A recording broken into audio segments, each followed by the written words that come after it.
What's going on, you guys? It is that time for the weekly update. It is May 31st, 2026. Let's get right into it, you guys. Okay, so we are still paused because of the unfortunate exploit that happened. We're going almost on 2 weeks now, but the really good thing is we got lots of news to share about the recovery of THORChain. Let's get right into that here. So I'm going to go through just the top part of this here. The security team has been hard at work to bring the network safely back online. Nodes have upgraded to version 3.18.1, which contained a patch to restore the Regira network. That's THORChain's app layer, for those who don't know, ability to manage their credit accounts. So let's talk about that for a second. There was some positions that were getting into kind of a scary territory for liquidations, and because everything was paused, they're unable to manage their positions. But the nodes, due to great coordination between the app layer and the base layer, that has been activated. So this was on May 26th. Nodes did unhalt credit account contracts with the Mimir. And so now let's swap here. They're looking much healthier here right now, which is great. People were able to modify their positions, which is awesome. So really great teamwork on the app layer and base layer side, and stability is returning to the system overall. So you'd love to see it. Let's move on here. We're going to be highlighting the THORChain community account here because they did a TLDR, and that's kind of helpful for the recap, right? So this we just talked about, the Regira accounts restored. ADR 28, that's the recovery ADR, has reached consensus of the nodes, okay?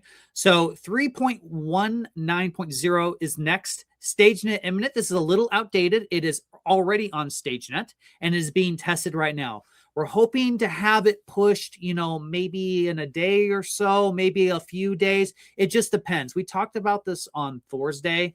A little bit of unknown unknowns, right? With just pushing it. So be a little lenient with the time frame, but rest assured the devs are literally just like burning the midnight candle trying to get this done, okay? The bounty window is open. So that is important to share. The protocol-owned liquidity will cover the remaining loss. And so there are no user funds that are going to be directly affected on the protocol side, which is great. So the protocol is going to eat this essentially. And basically now we just have to make some accounting adjustments so that we can resume. And there's a lot of math to figure out. And that's basically the work that's going on right now. This is an important one. The TSS library is going to be temporarily closed source with THORSec audit. We'll talk about more of that in a second. You guys, node operators, when the upgrade for version 3.19.0, which could be imminent, is ready, please upgrade as soon as humanly possible, and let's get our girl back on. But we're going to go back to this, the threshold signature scheme library. This is temporarily closed source. We did get some a little bit of concerns online by this, and this is a fair criticism, and this is a legitimate concern, right? They're just worried that we're not going to be open source anymore because of this terrible exploit, but that's not the case at all. We talked about this a lot on Thursday. Basically, Soda Labs here, this is Asif at Soda Labs. They also have other cryptographers, really awesome cryptographers. We do believe we know the exact attack path vector here, and we do think we have it figured out, but the team just wants to be super careful and super diligent and make sure that this is not going to happen again, right? So they're just going the extra mile, because if we open source that part, that library, someone could reverse engineer the attack. And if we don't have all our ducks in a row and we got it 100%, then perhaps we could exploit again, right? So it's just going to be a few extra weeks-ish, roughly, for that to be a closed source, and then we will make it open source. Chad Bareford actually said, he would be comfortable open sourcing it like today, but he is deferring to the experts on Soda Labs, which have expert cryptographers. And I said, hey, let's just give us some more time. Let's go through it. And that's what he's going to do. So I think that's the reasonable thing. So don't worry, guys. We will not be going closed source. That's definitely a deal breaker. But this is a really good conversation, guys. If you want the breakdown on the situation currently, definitely check it out. A lot of interesting context. For one thing, I think it's pretty conclusive at this point that this attack was not some random guy with an advanced AI agent. This was a very, very sophisticated attack by someone with advanced skills in cryptography. They know the math on a very deep level. And so how we know that is we actually know the attack path and we have replicated it. When we spoon feed this information to all our AI models, the AI model is completely unable to duplicate the attack. So this was a human. This was a very intelligent human or humans that attacked us. We don't know, obviously, but important context. This was a true 0-day. Very unfortunate, but this is a very good educational moment for THORChain. We will learn, adapt, and we will become stronger after today's events. So great conversation, guys. Definitely check out Thursday. It was a long and awesome conversation. Let's transition over to Saturday. We had Severin with us.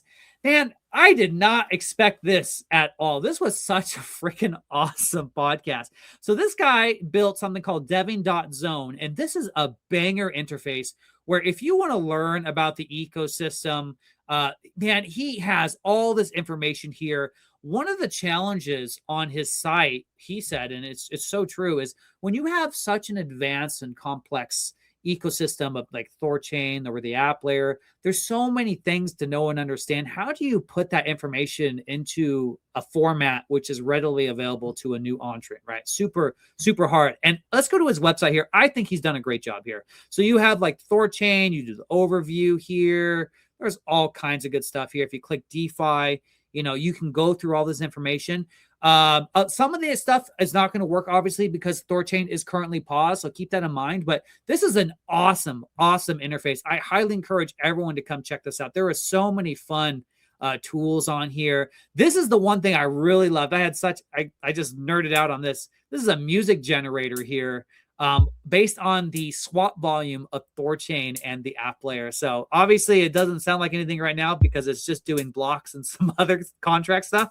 But I am going back to this immediately when we resume swaps because it's just so awesome and nerdy. I absolutely love it. So Severin, what a great human being, such a thoughtful and diligent person, just builds this all willy-nilly, you guys. If you guys scroll down here, if you want to support Severin, please do. This guy, if there's anyone who deserves a donation, is this guy. So great job, man. It was so great to meet you and talk to you, and I can't wait to see what you have next for us. Let's go to STO, guys. So STO is actually functional, even though THORChain is paused.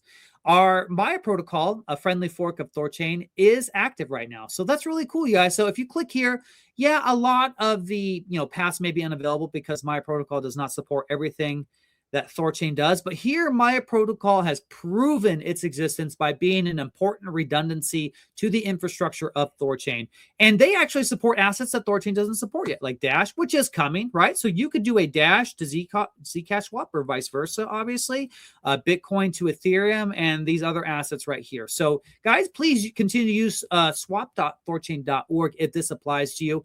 Also, Kenton gave a really good update on swap.thorchain.org. If you have a different language, we have Chinese, Russian, Persian, Turkish, Korean. We're adding all kinds of different languages. If you want your native language featured that's not here, please reach out to Kenton. And he's also looking for people just to help with a human translation of the site, because you guys know that sometimes translation AI is not the best. So great job, everybody. So yeah, swap.thorchain.org is technically functional, and I hope people use it because we got to give Maya protocol some love here. Maya protocol has been helping THORChain deal with this issue currently because the same exploit that it did apply to us, I do believe it is applicable to them. The attack vector has not been made publicly information yet. There will be a post-mortem, but we want to make sure we get everything figured out so we don't give anyone the ability to reverse engineer. But definitely, guys, if you don't know, follow Maya protocol. We call this protocol THORChain's, hot Mexican girlfriend for good reason. We absolutely love them. So shout out to them. And that's going to wrap up this week's weekly recap, you guys. Always remember, nothing we discuss here is financial advice, and THORChain does not condone any form of illicit activity whatsoever. We hate criminals. We're going to be having lots of updates, guys. Maybe we'll have a podcast sooner than Thursday. We'll just have to see how everything pans out, right? Always remember to like, comment, and subscribe on our YouTube channel. We're going to be having lots of more videos come very shortly. Thanks for hanging out to this, guys. Take care. Bye-bye.